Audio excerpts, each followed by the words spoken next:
ఒక పెద్ద ఊరు, ఒక పెద్ద దేశం. ఆ పెద్ద దేశానికి ఒక రాజు, ఒక పెద్ద దేశానికి ఒక రాజు. ఆ రాజుని దేవుడే రాజులాగా చేశాడు. దేవుడే రాజులాగా చేశాడు. దేవుడు అభిషేకించి ఒక పెద్ద రాజుని ఒక దేశానికి పెట్టాడు. ఆ రాజు చాలా మంచిగా అక్కడ ఉన్న దేశంలో ఉన్న వాళ్ళందరినీ పరిపాలిస్తున్నాడు. అందరు మంచి చెడులు, వాళ్ళకి ఏం కావాలి, ఇది కావాలి, అది కావాలి, అన్ని మంచిగా చూసుకున్నాడు. అంతా బాగుంది. దేవుడు చెప్పింది అంతా చేస్తా ఉన్నాడు. అంతా బాగుంది. మనం కూడా మమ్మీ చెప్పినవి అన్నీ వింటామా? ఒక్కొక్కసారి వినం కదా. ఒక్కొక్కసారి ఏం వింటాంలే అన్నట్టుగా వదిలేస్తాం కదా. మమ్మీ వెళ్ళి అక్కడ ఉన్న ప్రజలకు అందరికి మంచి చేస్తూ, న్యాయంగా ఉంటూ అందరికి మంచి చేస్తున్నాడంట. సడన్ గా ఒక రోజు వచ్చి ఒక దేశం మీదకి యుద్ధానికి వెళ్ళు అని చెప్పాడు దేవుడు. యుద్ధానికి వెళ్ళమని చెప్పాడు. యుద్ధానికి వెళ్ళమని చెప్పినప్పుడు ఈ రాజు సైన్యాన్ని అంతా వేసుకున్నాడు. రెడీ, నిన్నటి తీమండి రెడీ రెడీ అయిపోయి మొత్తం అందరు కలిసి యుద్ధానికి వెళ్ళారు. యుద్ధానికి వెళ్ళి అక్కడ ఉన్న విలన్స్, శత్రువులందరినీ చంపేసేసి మొత్తం మళ్ళీ తిరిగి వచ్చేసాడు. కాపాడని ఇక్కడ ఏం జరిగిందంటే దేవుడు ఏం చెప్పాడంటే వెళ్ళి శత్రువుల్ని చంపేసి వచ్చేసి అన్నాడు. అయితే ఈ రాజు ఏం చేశాడు తెలుసా? జాగ్రత్తగా విన్నాడు. ఈ రాజు ఏం చేశాడంటే వెళ్ళి ఆ శత్రువుల్ని కొంతమందిని మాత్రమే చంపాడు, కొంతమందిని చంపేశాడు. కొంతమందిని మరి మిగతా వాళ్ళని ఏం చేశాడు? అరే వీళ్ళు చాలా బాగున్నాడు, ఇగో గట్టిగా ఉన్నాడు, వీడిని నేను పనిలో పెట్టుకుంటానని చెప్పి కొంతమందిని తీసుకొచ్చుకున్నాడు. మళ్ళీ దేవుడు ఇంకో మాట అన్నాడు, అక్కడ ఉన్న వాళ్ళన్నిటినీ చంపేసి వచ్చేసి అన్నాడు. కానీ ఈ రాజు ఏం చేశాడు తెలుసా? దేవుడి మాట వినుకోకుండా, వినండి, దేవుడి మాటను వినుకోకుండా వెళ్ళి ఏం చేశాడంటే మంచి మంచి జంతువుల్ని, మంచి మంచి మనుషులందరినీ తెచ్చేసుకున్నాడు. తెచ్చేసుకొని ఈ దేశంలో పెట్టేసుకున్నాడు. ఇప్పుడు ఈ రాజు దేవుడు చెప్పినట్టు విన్నాడా? వినలేదు కదా. అయితే మరి ఏం కాలేదు, అప్పటికైతే ఏం కాలేదు. రాజు వచ్చేసాడు, మంచిగా అంతా బాగుంది, నేను చాలా మంచి పని చేశాను, మా దేశానికి మంచిగా అందరికి కావాల్సినవి అన్ని ఇస్తున్నాను, నేను చాలా బాగున్నాను అని అనుకుంటున్నాడు. కానీ సడన్ గా దేవుడు ఒక వ్యక్తితో మాట్లాడిచ్చాడు. ఇదిగో రాజు, నువ్వు దేవుడు చెప్పిన మాట వినలేదు. దేవుడు ఏం చెప్పాడు? అక్కడికి వెళ్ళి శత్రువులను అందరినీ చంపేసేసి అంతా నాశనం చేసేసి రా అన్నాడు. కానీ ఈ రాజు ఏం చేశాడు? కొంతమందినే చంపేసి మిగతా వాళ్ళని తెచ్చుకున్నాడు. తెచ్చుకొని ఏం చేసుకున్నాడు? ఆయన దగ్గర పెట్టుకున్నాడు. ఇది దేవుడు చూశాడు. చూసి ఏం చేశాడు? నేనేం చెప్పాను నీకు? నేను చెప్పింది చేసావా? చేయలేదు. సౌలు ఆ రాజు ఏం చేశాడంటే నేను దేవుడు చెప్పింది వినుకోకుండా ఇష్టం వచ్చినట్టు అన్ని తెచ్చి పెట్టుకున్నాడు. పెట్టుకున్న తలకి అప్పుడు దేవుడు చూసి ఏం చెప్పాడంటే నువ్వు నేను చెప్పిన మాట వినలేదు. అప్పుడు నేనేం చేయాలి? దేవుడు ఏం చేస్తాడు? నువ్వు చెప్పిన మాట సరే సింపుల్గా అర్థమయ్యేలేదు. మీ మమ్మీ డాడీ మాట మీరు వినకపోతే మీ మమ్మీ డాడీ ఏం చేస్తారు? అమ్మో నువ్వు చాలా మంచోడు అని అంటారా? కొడతారు కదా. అంటే చాలా పెద్ద తప్పు చేస్తే కొడతారు. చిన్న తప్పులు అంటే సరేలే అనుకోవచ్చు. కానీ దేవుడు చెప్పిన మాటని రాజు వినుకోకుండా ఇష్టం వచ్చినట్టు చేశాడు. దాంతో దేవుడికి కోపం వచ్చి ఇదిగో రాజు, నేను నీకు చెప్పాను కదా, నేను చెప్పినట్టు చేయమని, నువ్వు చేయలేదు కాబట్టి నిన్ను ఆ రాజు పదవి నుంచి తొలగిస్తున్నాను, నిన్ను రాజు కాకుండా తీసేస్తున్నా. అంటే రాజుకి నచ్చుతుందా? రాజు పొజిషన్ నుంచి దింపేశామనుకో బాగుంటాడా? ఇప్పుడు ఏం చేయాలి నేను? అమ్మో నన్ను దేవుడు తీసేస్తాడా? ఇప్పుడు ఏం చేయాలి? ఎట్లా అయినా నేను మళ్ళీ రాజు కావాలి, ఏం చేయాలి అని ఆలోచిస్తూ ఉన్నాడు.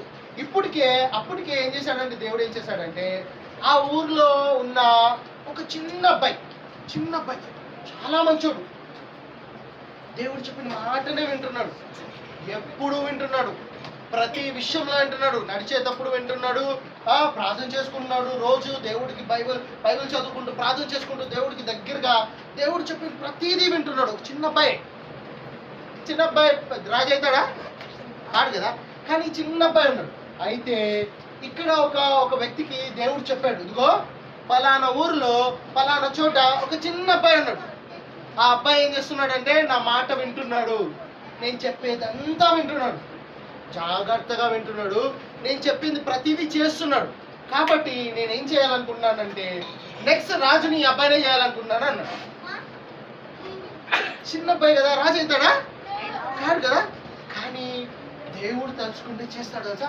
ఎందుకంటే బైబిల్లో ఒక మంచి మాట ఉంది తెలుసా, మనల్ని అందరినీ దేవుడు ఏమని చేశాడు తెలుసా, మనం అంతా ఎవరమంట, ఆయన పిల్లలు. ఆయన పిల్లలేనా? మనం అందరూ దేవుడి పిల్లలేనా? కాదు, మా మమ్మీ పిల్లలు అంటారా? అవును. మనందరినీ తయారు చేసింది ఎవరు?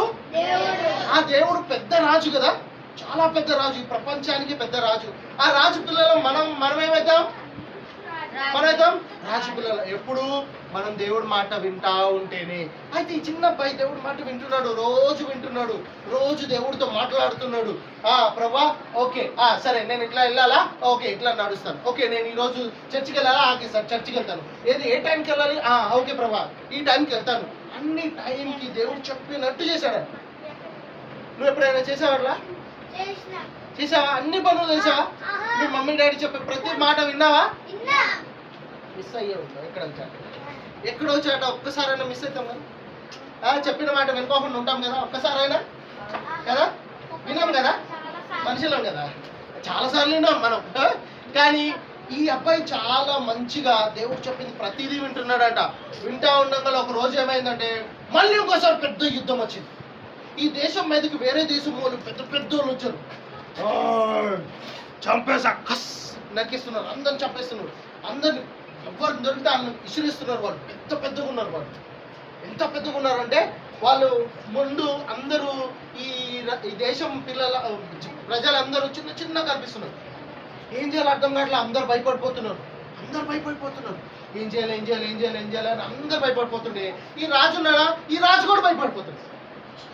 ఈ రాజు కూడా ఫైటింగ్ చేయకోకుండా ఏం చేస్తున్నాడు, అమ్మో నా వల్ల కాదు, వీళ్ళు చాలా పెద్దగా ఉన్నారు, వాళ్ళతో మనం ఫైటింగ్ చేయలేము, ఎవరైనా ఉంటే పోండిరా అని రాజు పంపిస్తున్నాడు. ఏం చేయాలో అర్థం కావట్లేదు. ఏం చేయాలో అర్థం కాకపోయేదానికి సడన్ గా ఆ యుద్ధ స్థలానికి ఈ చిన్న అబ్బాయి వచ్చాడు.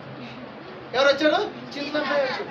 ఈ చిన్న అబ్బాయి ఏం చేశాడంటే చూసి, అరే ఎవరు ఇట్లా అరుస్తున్నారు, వీళ్ళు ఎందుకు చంపట్లేదు మనం అని అంటే, ఇక్కడ ఉన్న ప్రజలందరూ అంటే వాళ్ళు చూసావా ఇంత డేంజరస్గా ఉన్నారు, కనపడటానికి చాలా హెవీగా ఉన్నారు, అమ్మ వాళ్ళని చంపగలుగుతాం మనం, చెప్పలేమనే దానికి నా దేవుడు చెప్తున్నాడు నేను ఇంటా అని చెప్పేమంటున్నాడు, నేను చంపేస్తానని చెప్పాడు. అందరు షాక్ అయిపోయారు. చిన్న పిల్లోడు అంత పెద్ద వ్యక్తిని చంపగలుగుతాడా? వెళ్ళాడు, ప్రేయర్ చేశాడు, ప్రభా ఇదిగో ఇక్కడ శత్రువు ఉన్నాడు, నేను చంపాలా వద్దా అని అడిగాడు. అప్పుడు దేవుడు ఏం చెప్పాడు తెలుసా, పో వెళ్ళు, నీ చేతిలో ఒక వెపన్ ఉంది కదా, ఆ వెపన్ తిప్పి కొట్టు గట్టిగా. ఎవరు గట్టి క్లాస్ కట్టండి అక్కకి. చిన్నవాడైన దావీదు దేవుడి మాట విన్నాడు. మాట విని వెళ్ళి ఏం చేశాడు, దేవుడు చెప్పినట్టు చేశాడు. నెక్స్ట్ అదే రాజ్యానికి అదే దేశానికి రాజుగా అయ్యాడు. అదే దేశానికి ముందుగా రాజుగా ఉన్న సౌలు, ఎవరు ఆయన పేరేంటి? ఆ రాజు మొదట్లో బాగానే ఉన్నాడు, దేవుడు చెప్పినట్టు విన్నాడు. కానీ మధ్యలో ఏమైందో తెలియదు, కానీ దేవుడు మాట వినటం మానేశాడు. దేవుడు చెప్పినట్టు చేయలేదు. ఏమైపోయాడు? సౌలు ఆ రాజ్యం మీద నుంచి దిగాల్సి వచ్చింది. అంటే ఆ రాజు యొక్క అధికారాన్ని పోగొట్టుకున్నాడు. ఎప్పుడైతే ఆ రాజ్యాన్ని పోగొట్టుకున్నాడో దేవుడు ఎవరైతే మాట విన్నాడో ఆ అబ్బాయిని రాజుగా చేశాడు. కానీ ఒకటి గుర్తుపెట్టుకోండి, దేవుడు ఎప్పుడైతే అభిషేకించాడో, దేవుడు అభిషేకించిన తర్వాత ఈ రాజుకి దావీదు మీద అసూయ వచ్చింది. ఈయన బతికే ఉన్నాడు కదా, ఇంకా రాజుగా ఇంకో రాజు అవుతారా? ఆల్రెడీ ఒక రాజు ఉన్నాడు అనుకో, ఇంకో రాజుని రానిరు. వాళ్ళు ఏం చేస్తారు తెలుసా, నేను ఆల్రెడీ రాజు ఉన్నాను కదా, నువ్వు ఎట్లా వస్తావు అని చెప్పి చంపడానికి ట్రై చేస్తాడు. అయితే ఈ రాజు ఈ దావీదుని చంపడానికి చాలాసార్లు ప్రయత్నించాడు. అప్పటికి దేవుడు చెప్తున్నాడు వద్దు చేయొద్దు అని, కానీ రాజు మాట వింటలేదు. కానీ దావీదు మాత్రం దేవుడు మాట విన్నాడు. ఒక రోజు ఏమైందంటే సౌలు దావీదుని చంపడానికి పరిగెత్తుకుంటూ వచ్చి ఒక చాటు ఉన్నాడు. అరే ఇక్కడ దావీదు కనిపిస్తాడు, చంపేస్తాను నేను అని అనుకొని వెళ్ళి పడుకొని అలిసిపోయి నిద్రపోతున్నాడు ఫుల్. సడన్ గా దావీదు వచ్చింది. దావీదు కనపడ్డాడు, సౌలు నిద్రపోతున్నాడు. ఇప్పుడు దావీదుకు మంచి అవకాశం కదా, సౌలు చంపేయచ్చు కదా. కానీ ప్రార్థన చేసి ప్రభా ఇదిగో సౌలు ఇక్కడే ఉన్నాడు, నన్ను చంపాలనుకుంటున్నాడు చాలా రోజుల నుంచి, మరి నేను చంపమంటావా అంటే దేవుడు ఏం చెప్పాడు, చంపద్దు వెళ్ళిపో అక్కడి నుంచి. అయితే దావీదు దేవుడు చెప్పినట్టు విన్నాడు. వెళ్ళి ఏం చేశాడు తెలుసా, ఆ సౌలు యొక్క బట్టని కట్ చేసి అక్కడ పెట్టి చూపించాడు. ఇదిగో సౌలు, నేను నీ దగ్గరికి వచ్చాను, కానీ నిన్ను నేను చంపాలనుకోలేదు. ఎందుకు? నా దేవుడు చెప్పాడు. ఏం చెప్పాడు? నిన్ను చంపద్దు.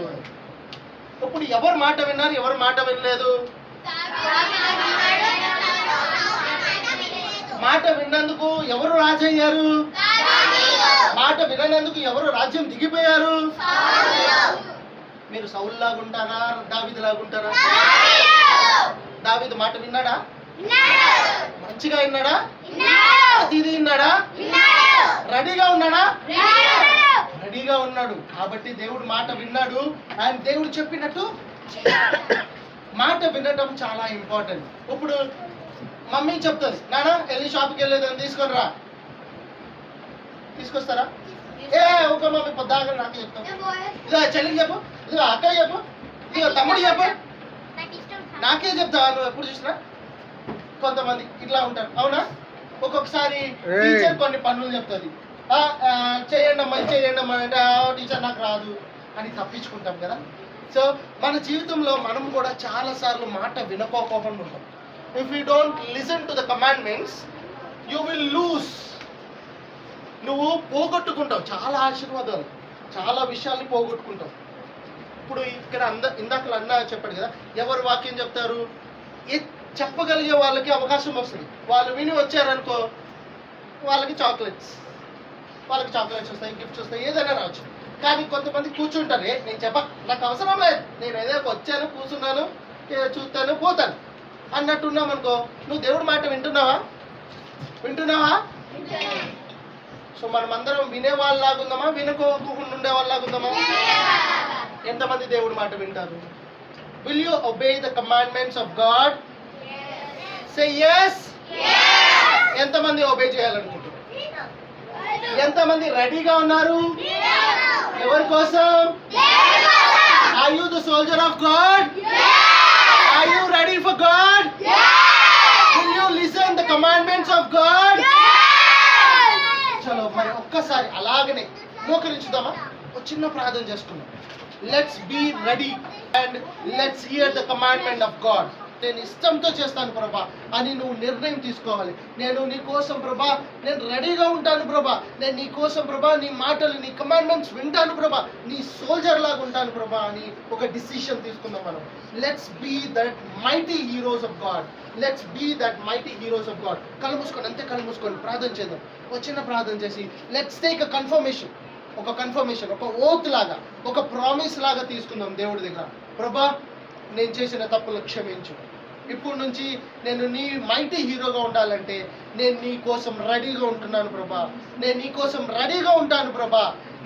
నీ కోసం ఏ యుద్ధానికైనా, ఏ పనికైనా, ఎలాంటి సిచ్యువేషన్లో అయినా కానీ నీ కోసం నేను రెడీగా ఉంటాను ప్రభా అని నువ్వు నిర్ణయం తీసుకో. చెప్పండి, I will be ready for you lords. Yes lord. ప్రభా, నేను అదే పనిగా ప్రభా నీ యొక్క కమాండ్మెంట్స్ని వింటూ నీ యొక్క సోల్జర్గా నేను ఉంటాను ప్రభా అని ఒక డిసిషన్ తీసుకుందాం. ప్రభా నీకు వందనాలు ప్రభా, స్తోత్రాలు. ఎవరు ఎంతమంది రెడీగా ఆయన కమాండ్మెంట్స్ వింటాను అని అన్న వాళ్ళు ఉన్నారా? చేతులు ఎత్తండి. వాళ్ళ చేతులు ఎత్తుదాం. అన్న, నేను ఇప్పటి నుంచి దేవుడు సోల్జర్ లాగా, గాడ్స్ మైటీ హీరో లాగా ఉంటాను ప్రభా. అన్న, నేను మైటీ హీరో లాగా దేవుడి కమాండ్మెంట్స్ను వింటూ ఆయన కోసం రెడీగా ఉంటాను. Every time of my life, every situation, ప్రతి చోట నేను రెడీగా ఉంటాను అనే వాళ్ళ చేతులు ఎత్తితే మనం చిన్న ప్రార్థన చేసుకొని ముగిస్తాం. అంతే చేతులు ఎత్తి దేవుడికి కన్ఫర్మేషన్. ప్రభా, ఇదిగో దేవుడు నీ ముందే ఉన్నాడు. దేవుడికి చెప్పు, ప్రభా ఇదిగో నేను నీ మైటీ హీరో లాగా ఉండాలనుకుంటున్నాను ప్రభా. నీ యొక్క కమాండ్మెంట్స్ నువ్వు వింటూ నువ్వు ఏమి చెబితే అది నేను చేసేస్తాను ప్రభా. ఇంకొక ఆప్షన్స్ లేదంటే ఎనీ ఇబ్బంది లేదంటే ఎలాంటి చెప్పుకోకుండా ప్రభా, ఎలాంటి కారణాలు చెప్పుకోకుండా ప్రభా నీ యొక్క సోల్జర్ లాగా నేను ఉండేటట్టు సహాయించే ప్రభా అని కమిట్మెంట్ తీసుకుందాం.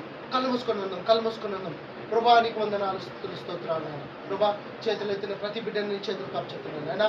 They have taken a decision, they have took a oath in front of you lord, in your presence lord. ప్రభా ఎత్తి పట్టిన ప్రతి బిడ్డని చేతులకు అప్పచెప్తున్నాను ప్రభా. ఏసా నీ మైటీ హీరోస్గా వాళ్ళు ఉండాలనుకుంటున్నారు ప్రభా. ఏసా నీ యొక్క కమాండ్మెంట్స్ వింటూ ఎవరు రెడీగా ఉండేటట్టు వాళ్ళకి సాయించే ప్రభా. ప్రభా చిన్న బిడ్డలు ప్రభా వాళ్ళు తీసుకున్న నిర్ణయాన్ని బట్టి వాళ్ళ మీద వాళ్ళు దాని మీద నిలబడేలాగా సాయించబడాలి. Give them the strength and knowledge of yours, Lord. Prabha, let make them as a mighty heroes of you, Lord. Let these people should be the builders of your kingdom, Lord. Avunu Prabha, they are the strong pillars of your kingdom, Lord. Prabha, the generation that is growing here now, Lord, they have took this oath and they wanted to be those cornerstones for your kingdom, Lord. Prabha, bless them abundantly. Keep them as your mighty heroes, Lord. Prabha, ఇచ్చిన అవకాశాన్ని బట్టి నీకు వేలాది వందనాలు చెప్తూ వేసిన విత్తనం ఈ హృదయాల్లో ప్రభా ఏసా నాటబడి ఫలించబడేలాగా సహాయించమని, మంచి ఫ్రూట్స్తో వాళ్ళు ఏసా ఫ్లరిష్ అయ్యేలాగా సహాయించండి. యేసుక్రీస్తు అతి పరిశుద్ధ నామందు అడిగి వేడుకున్నాము తండ్రి.